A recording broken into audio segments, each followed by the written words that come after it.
created this culture, this corruption of spirit that is casting a dark shadow over our country. You are so right. It is casting this dark shadow over our country where the very few are benefiting and the people are being left behind. You know, our founders, the founders of this country, very intentionally created a system of governance that is of the people, by the people, and for the people. This was the vision that they laid out for us, that we would have leaders whose purpose, whose mission, whose focus is actually serving the people, not the other way around. Now, do you feel, in this room, do you feel that your government is of, by, and for the people now? It's not. It's a government of the special interest, by the special interest, for the special interest. Of the powerful, by the powerful, and for the powerful. And where does that leave us? Where does that leave we, the people? Left behind. Struggling and suffering as a result. About 15 years ago, I took an oath. I raised my right hand. I volunteered to serve our country in the Army National Guard. I made that promise. I made that promise because I love our country. I took that oath to protect and to serve our country, to serve the American people, to uphold our Constitution, willing to put my life on the line, to put service above self, motivated by this love. It's the same oath, it's the same promise that is made by every single one of our service members. One of my friends who I've served with, who I've trained with, one of my fellow soldiers who's in the Massachusetts National Guard is here tonight. Everybody say hi to Al. While we're at it, can we recognize all the veterans in the house tonight? Thank you so much for your service. Thank you for your sacrifice. Thank you for putting service above self.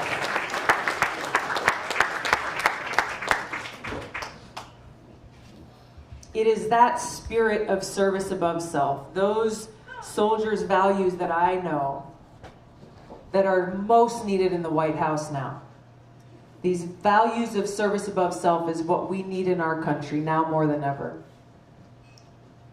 It is those values that I will bring to the White House as President and Commander-in-Chief to bring back those values of integrity, of honesty, of respect that our presidency deserves, that the American people deserve. These are the values that we need to bring back to those in positions of power, to those who are in positions to lead our country, to recenter back on the mission that they have been tasked with, which is to serve the people, to fight for the people. Now, there are a whole host of issues that we can talk about. There's a whole host of issues and challenges that we're facing. And we'll talk about those, but there's an issue that is central to the rest that I want to focus on first. And that is the issue of war and peace.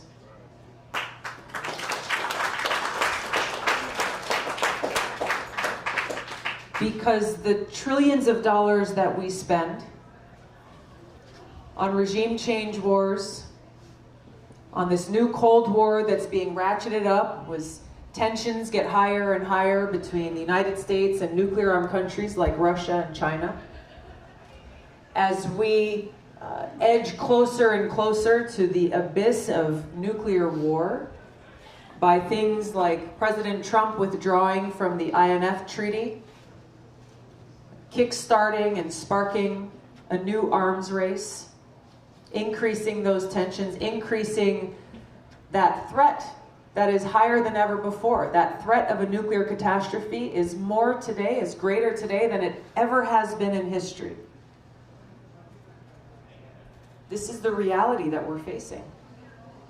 Now, it may not be something that you think about, it may not be something that crosses your mind every day, but I tell you what, about a year ago in Hawaii, there was a a text message that went across over 1 million people's phones all across the state. And that message said, "Missile incoming, seek shelter immediately. This is not a drill."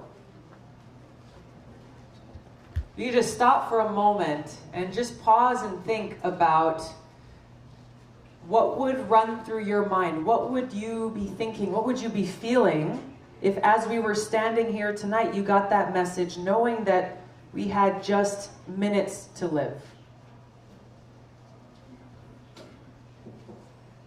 Minutes to live. That was what we went through. That was what the people of Hawaii went through a year ago, in January of last year. And so we had families who were piling their kids and everybody into their car and trying to race to the mountains to see if there was some cave that they could go and hide in. A father who lowered his little girl down a manhole into a storm drain because he thought that would be the only place that she would be safe. I heard from another parent who was trying to choose between which of his children he was going to go and spend the last minutes of his life with. Terrifying. Terrifying. There was no shelter. There was no safe place. There was no refuge, no place to go and hide. So 38 minutes after that message came out, another one was sent saying, "False alarm." But it was a wake-up call. It was a huge wake-up call, not just for the people of Hawaii, but for every one of us in this country. Because even as that threat exists from North Korea today, that threat exists from other nuclear-armed countries as well. And as the tensions between the United States and these nuclear-armed countries continues to be ratcheted up unnecessarily for political reasons, we are closer and closer to that point of nuclear catastrophe. So this is a wake-up call for every one of us. Because so long as this exists, so long as we stand in this position that we are in today, not only is our very future at risk, but the trillions of dollars that go towards these wars, that will go towards this new arms race, that will go towards those who want to rebuild and revamp and buy a whole bunch of nuclear weapons, are dollars that are not coming into our communities right here at home. These are dollars that are not going into our healthcare, that are not going into our education system, that are not going into investing in infrastructure. They are not going to meet the very real, urgent, and pressing needs of our people, our friends, families, and neighbors right here at home. As your commander-in-chief, I will end these regime change wars. I will work to end this new Cold War and walk us back from this abyss of nuclear catastrophe. Take those resources, take those hard-earned taxpayer dollars that each of us pays, and put them right back into meeting the needs of our people right here at home. This is the change that needs to take place. This is the change that we together can make happen if we stand together. If we stand together committed and focused on that mission. Because we know that as we seek to change the arc of history away from war and towards peace, those who are invested in and those who benefit from us staying in a position of perpetual war will fight back, and they will fight back hard. But what is more powerful than anything they have to throw our way? It is we, the people. It is we, the people, standing together and standing strong in this spirit of service before self that has the power to defeat those forces of darkness, to defeat those forces of war. It is when we stand together, united by this spirit of service, that there is no challenge we cannot overcome. There is no challenge we cannot overcome. And by doing that, then we can focus. We can focus on passing legislation like Medicare for All that will enable us to care for each other and make sure everyone can get the health care that they need. It'll enable us to make those investments in the infrastructure needs, to make sure that everyone has clean water to drink, have clean air to breathe. Just basic necessities that each of us needs just to exist, to live, to thrive. When we stand together, we can bring about real criminal justice reform. We can bring about those changes to a system that is so deeply broken, that is tearing people apart, that is throwing people in prison for smoking marijuana, while allowing executives and owners of companies like Purdue Pharma to walk away scot-free after their drugs and their lies and their deception have ruined so many people's lives with their opioids being proliferated across our streets and across our country.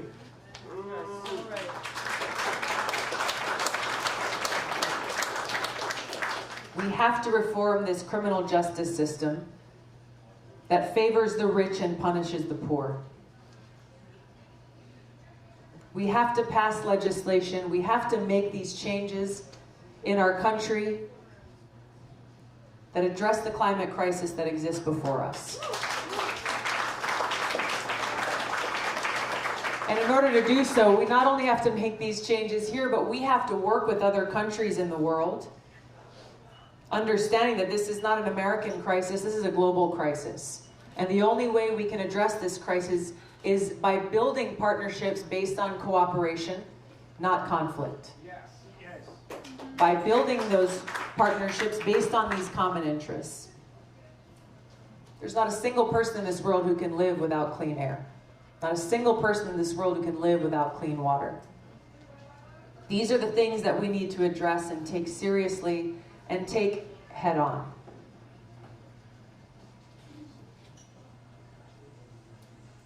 The obstacles are great. Those with money, those with power, those with the special interest, those who've been benefiting off of this broken system across the board, they don't know what's coming for them. Yeah.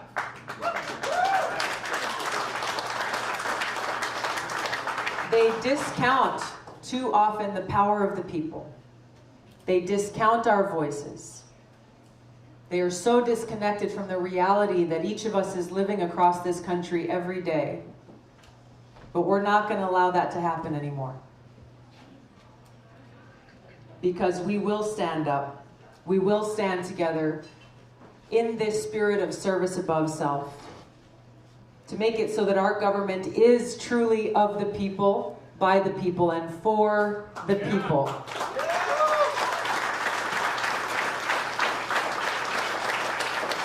So that's where I'm asking you to join me. I'm so happy all of you came out tonight. I'm asking you to join me in this mission. Join me in this movement of peace, both here at home and abroad, that fulfills this dream of our country for every single American, that we may live free, equal, in a just society with opportunity for everyone.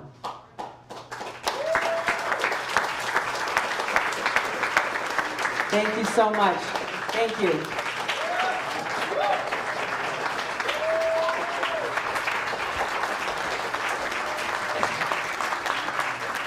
Thank you. I think David, we'll open it up for a few questions. I don't know if David wanted to come back up and help moderate. If we can get back here. Yes. Hi, how are you? Hi, good.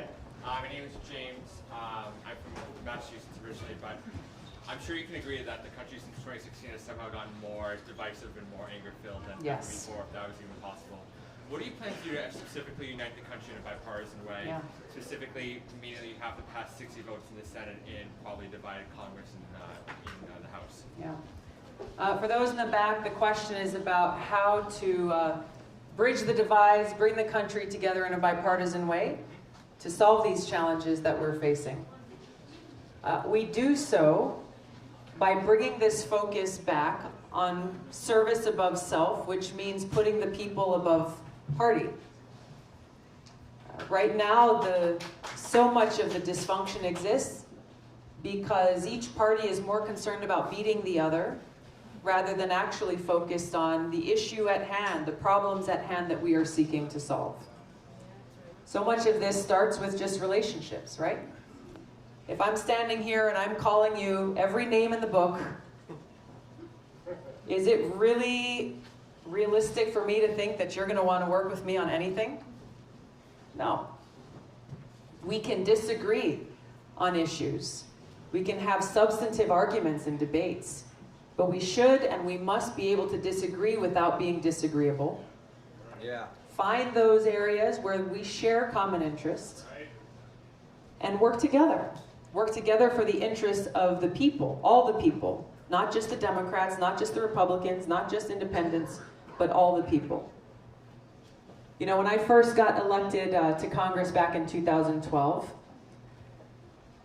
I wanted to find a way to introduce myself, to build those relationships based on respect with all 434 of my new colleagues.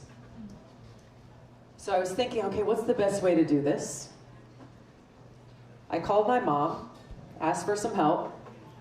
She makes this incredible macadamia nut toffee. So I called her up. I was in DC, she was in Hawaii, and I said, hey, Mom, how's it going? Can you please make 434 boxes of toffee for every single member of Congress? So I want to introduce myself. What better way to introduce yourself than with, some delicious candy? And she said, wow, that's a great idea. Yeah, of course, I'd be happy to do that. I said, oh, I'm not done yet. I said, can you also make another 434 boxes for the staff of every member of Congress?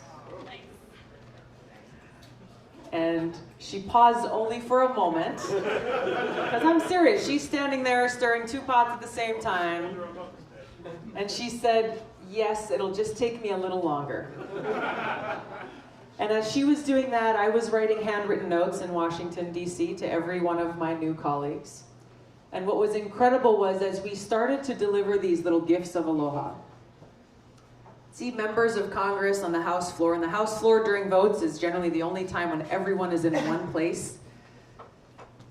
And this was when the Republicans were in the majority, but senior members on committees of transportation or small business or armed services and others, making that long walk across the House floor from the Republican side to the Democratic side, introducing themselves and saying, thank you so much for the toffee.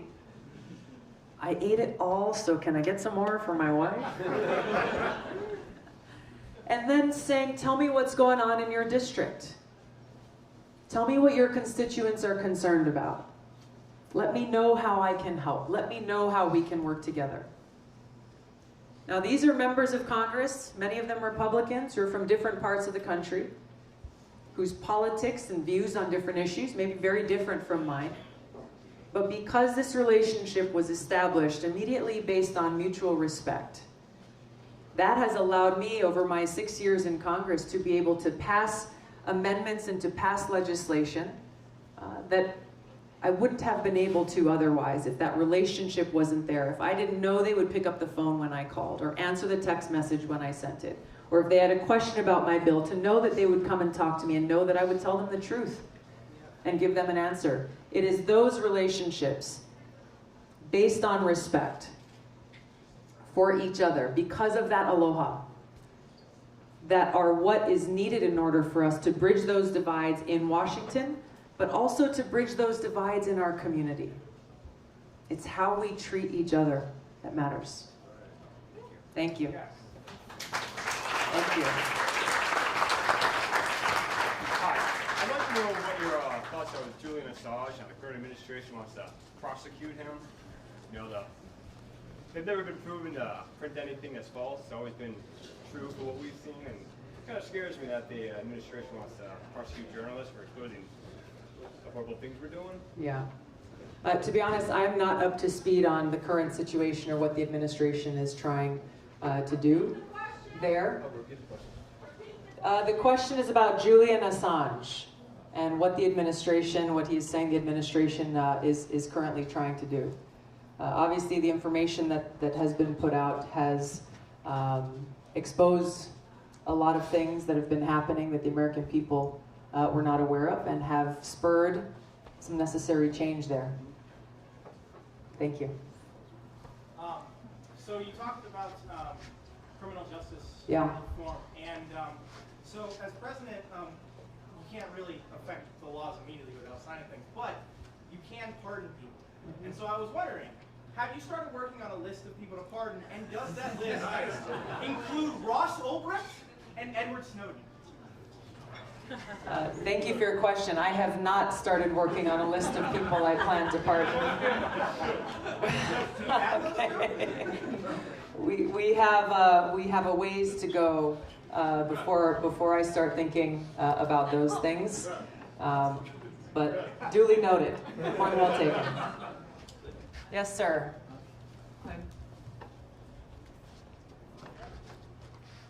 I don't know a whole lot about you, but one thing I did know was like, oh, she's the anti-gay marriage Democrat.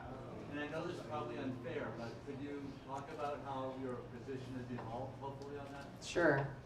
Yeah, that's a false statement. Look, I grew up in a very socially conservative home and family, and held views back when I was a lot younger that I no longer hold today. My record throughout my time in Congress for over 6 years has proven and reflects what's in my heart. I have been an advocate and a champion for LGBTQ Americans and have fought for marriage equality, have fought for equal rights, and have a legislative score and record from the Human Rights Campaign of 100% that reflects that. That is a commitment that I made, and that is a commitment that I have, and that will continue as president. Thank you. Thank you. Yes, sir. My name is Art Brennan. I'm a retired New Hampshire Superior Court judge. The last time I saw you was at Standing Rock, and I am so proud that you and me.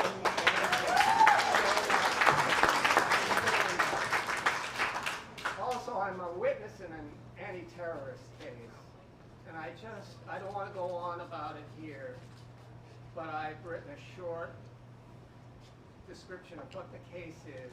It involves the deaths of hundreds of U.S. soldiers, the wounding of thousands, and the deaths of thousands of Iraqis.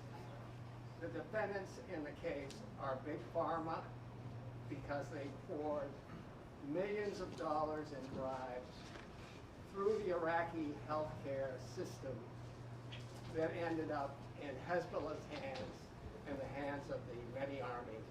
And the Mehdi Army and Hezbollah killed about 500 U.S. troops as the result of assistance, the aiding and abetting by U.S. corporations that, as you said, are greedy and thoughtless about the people that serve our country. I'm a veteran myself. Thank you for your service. Drafted a long time ago. Anyway, if there's anybody that could take my little description, I'd like to give it to you. Thank you. Thank you so much. Thank you. Thank you for your service. I look forward to reading what you've brought. And thank you also for going to Standing Rock. Thank you. I want to try to grab somebody from near the back there. You got a blue jacket. I can see a hand, a blue jacket. That's all I can see. Can you describe your specific details of how you address climate change? Sure. A strong place to start is through legislation that I've introduced and that we're working on reintroducing called the Off Fossil Fuels Act. This is the most aggressive piece of climate change legislation that's ever been introduced in Congress and lays down a pathway for us to get off of fossil fuels and invest in a new green energy infrastructure for our future, which includes understanding those who currently work in the fossil fuel industry will be displaced and will need the opportunity to be retrained and to be worked into this new green energy economy.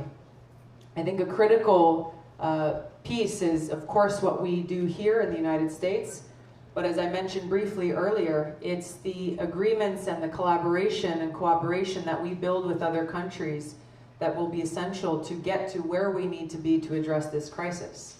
Obviously, President Trump pulling out of the Paris Accords was a step backwards, but even those who were party to that agreement recognize that it didn't go far enough. So we understand and recognize the magnitude of this crisis, and the only way we will address it, the only way that we will make the progress that needs to be made is if we work with other countries and collaborate with them and set these standards for where we need to be in the future to make sure that we have this future. Thank you. Yes. Yep. You know, I find that, unfortunately, it seems that all too often the right wing sort of is able to usurp the language of patriotism and sort of bundle with it all kinds of things that have nothing to do with serving your country or caring about your fellow citizens. You know, they couple it with things like, you know, neoliberal economics. They couple it with bigotry. They couple it with all kinds of things.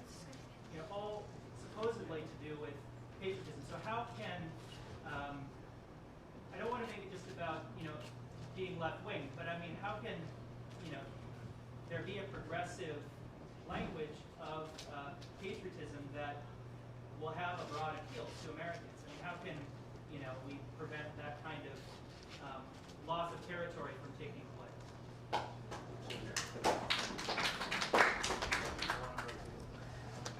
Look, I think it's as simple as, I mean, I speak for myself. I love my country. You know, I'm willing to put my life on the line for this country. And it is because of that love of country that I am fighting for our people now. It is because of that love of country and our planet and our future that I'm driven to make the kinds of changes that we're talking about making. So, you know, I don't want to overthink things about how do we change the language other than just speak from our heart and be motivated by this desire to be of service and to fight for our people, to fight for our planet, to fight for what is true and right. If others want to talk about, you know, one word versus another word, I don't think that's really ultimately what is going to make the difference. What's going to make the difference is our actions and the way that we treat each other and the motivation. What is motivating us? This is how we defeat that darkness and that divisiveness that's around us with that light. Now, I look to Dr. King's quote very often for inspiration when he reminds us that darkness cannot drive out darkness. Only light can do that. That hate cannot drive out hate. Only love can do that. It's important for us to remember that. That love of country, that care for each other, is the strongest and most powerful force and motivation that we can have. And is the only thing that can defeat that darkness, that can defeat that greed and selfishness that surrounds us. I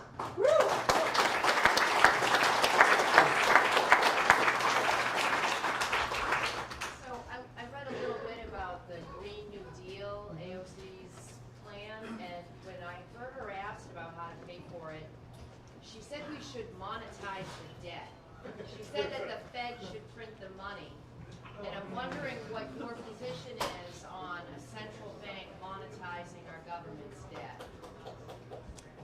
Well, on the Green New Deal, it's something that I am currently reviewing still. There's a lot that's been left out, and frankly, a lot that is vague. that's in there that I'm concerned about. I know there's this theory that she and others are talking about. I'm more concerned about bringing down our debt and making it so that we are not spending, these trillions of dollars on regime change wars, and prioritizing spending our limited resources, treating them carefully and valuably, and investing them here at home and in our people. Yes, sir. Hi. I know you talk about de-escalating nuclear tensions. Yes. And Donald Trump has done quite a bit to de-escalate it with North Korea. What do you think he's doing right? What do you think he's doing wrong? And what would you do differently as far as how to handle that regime? Talking about North Korea. North Korea. Yeah.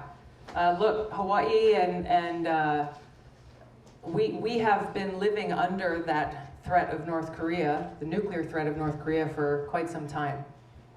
This has been a difficult reality that we have had to deal with, and for as long as I've been in Congress, I've advocated for a couple of things. One is that we have to strengthen our missile defense capability, should such an attack come. And number two, that we need to engage directly with North Korea to negotiate for peace towards denuclearizing the Korean Peninsula. So I urge President Obama and his administration to do that when he was the president, and similarly with Trump. So when Trump made that decision to go and meet with Kim Jong-un, I said, good, this is a step in the right direction. This is exactly what should be done, to have leaders of these two countries meeting in order to de-escalate the threat and make progress towards a negotiated deal that would denuclearize the North Korea and the Korean Peninsula. We'll see what happens in the next meeting. Contrary to what Trump has said, he has said, oh, the nuclear threat is gone from North Korea. That is false. The nuclear threat still exists and is still threatening people of Hawaii, people across our country. So the jury's still out on what will happen there, but I pray and I hope for his success, for all of our sakes. Thank you. I see a red sweater next to the wall there. There you go.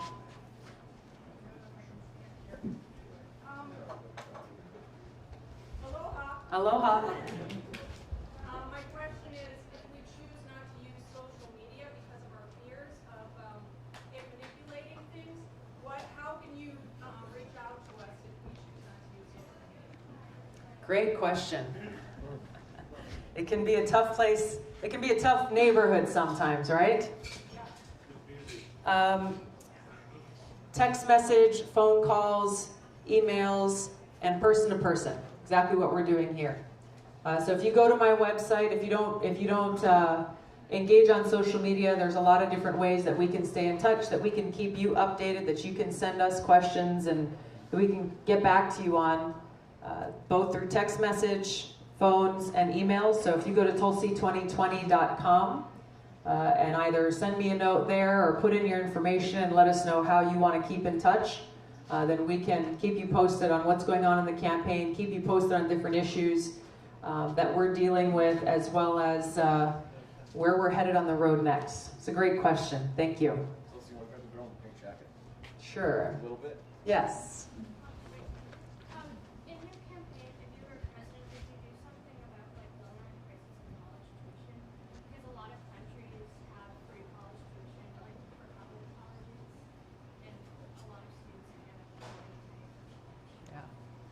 How old are you? It's good you're thinking ahead. Yes, I would.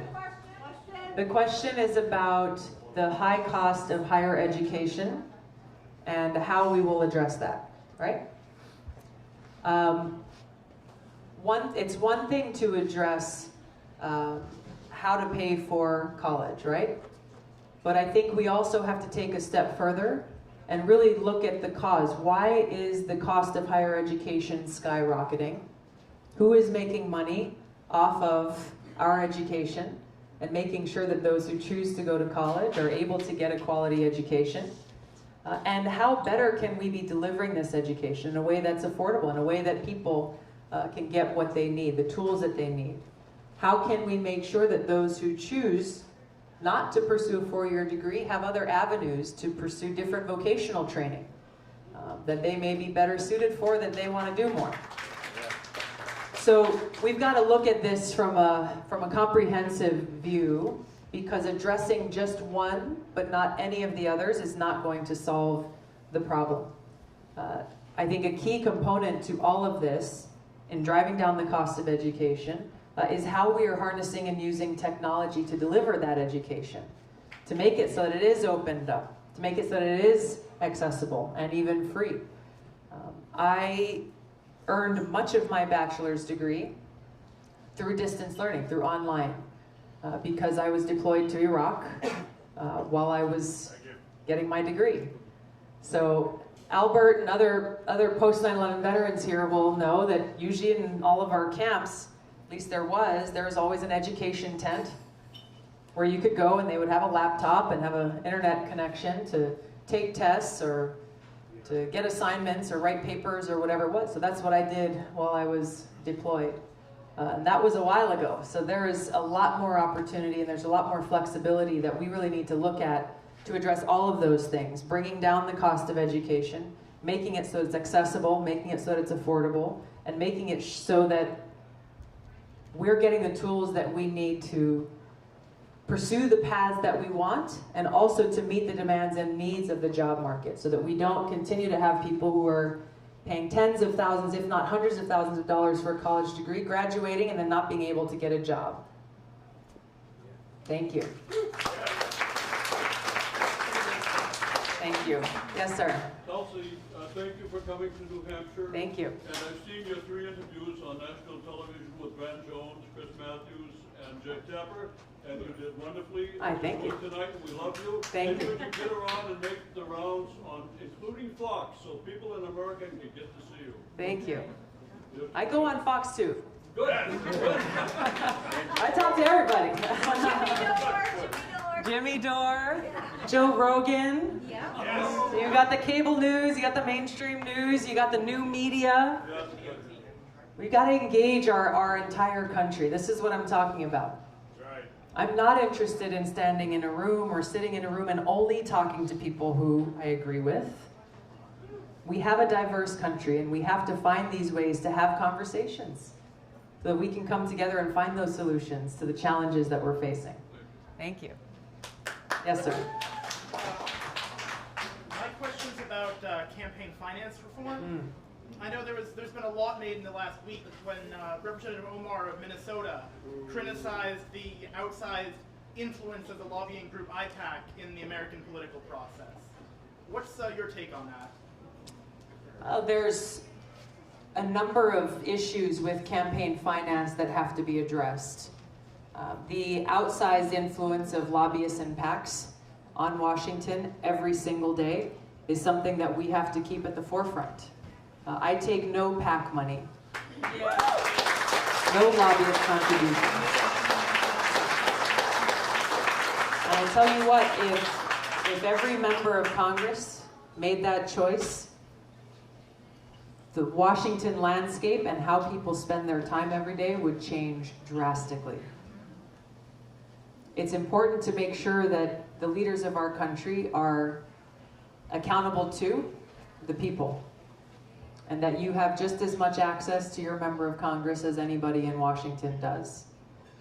Citizens United, obviously, is another area where we have outsized, invisible funding of super PACs that are influencing elections. And we have huge amounts of money coming from other countries that are being funneled into Washington, paying lobbyists, paying think tanks, paying people to influence our country's leaders. So this is a bigger issue than I think sometimes gets talked about in our day-to-day conversations. So as we look at who is influencing our leaders, we got to dig a little bit deeper. We got to follow the money. Thank you. All right. Yes. Thank you. I'm seeing signs that distress me greatly that mainstream media are trying to eclipse your campaign, much as they did our mutual friend Bernie Sanders. What can we do to assure that your message is out there loud and clear, your name is out there loud and clear, and that this campaign is to be reckoned with, dealt with, and won? Thank you. I'm going to give you the mic and let you say that one more time. For those of you in the back, the question is about how to make sure that my message and our message through this campaign breaks through, gets to every voter in this country, so that we can, what did you say? Win. Bottom line, so that we can win. We have more power in each of our hands and our fingers and our voices than sometimes we realize. Every single person in this room, whether you're on social media or you're not, each of us has our own circle of influence. People who we know, people who we're connected to. Campaigns are won by people. It is when we cede that opportunity and that responsibility because we say, oh, well, you know, my vote doesn't count, my voice is not going to be heard. It's when we stay home that those who are trying to silence us win. Paper ballots! I agree. But this is how we win. And I'm glad you asked that question, and we're going to wrap up on that point because that is how we are going to make this change. And it's going to happen when each of us makes those calls and sends those text messages, who passes on the facts and the truth to defeat the disinformation and the lies that are being spread, and getting those commitments from people who we know that they will vote, they will contribute, and they will support and become a part of this movement and a part of this campaign. This is only going to happen if we make it happen. That's the key. So Tulsi2020.com. Sign up. Join me. Thank you all so much for coming out tonight. I think we got a few more minutes. Yeah, or if you want to come up and say hi or grab a picture or whatever, we can do that up here. Thank you so much. They're actually going to put a band, so you could just Oh. go that way. Hold one, sorry. The band is coming in. So we're just There's a band coming in that's going to come where I'm standing. So we're going to move to the coffee. That side? Outside. All right, cool. We're going to go out to the coffee shop side of the house. We'll see you guys over there. Does anybody want to announce the next two events on Sunday? Yeah, I'll let you do it. Quick photo before you guys. Yeah, sure. So thank you guys all so much for coming. I'm just going to mention a couple of things. So if you or you want to invite some friends, we have a couple of events tomorrow, which we'd love to see you at. We'd love you to let other people know about, family, friends. So much. The Green Elephant in Portsmouth, we're having another meet and greet. That will start at 1:30. We'd love to see you there. And then at 4 p.m. in Northampton at the Centennial Hall, we'll have another town hall style gathering, meet and greet, get a chance to ask some questions. So we'd love you guys to let your friends and family know. And again, please go to Tulsi 2020, sign up, let us know that you want to be involved, volunteer.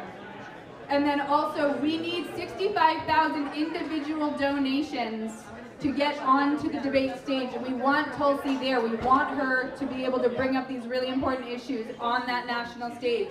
So if you have that desire, please help and donate. Tulsi2020.com. You can go to the donate, and just even a small amount is really helpful.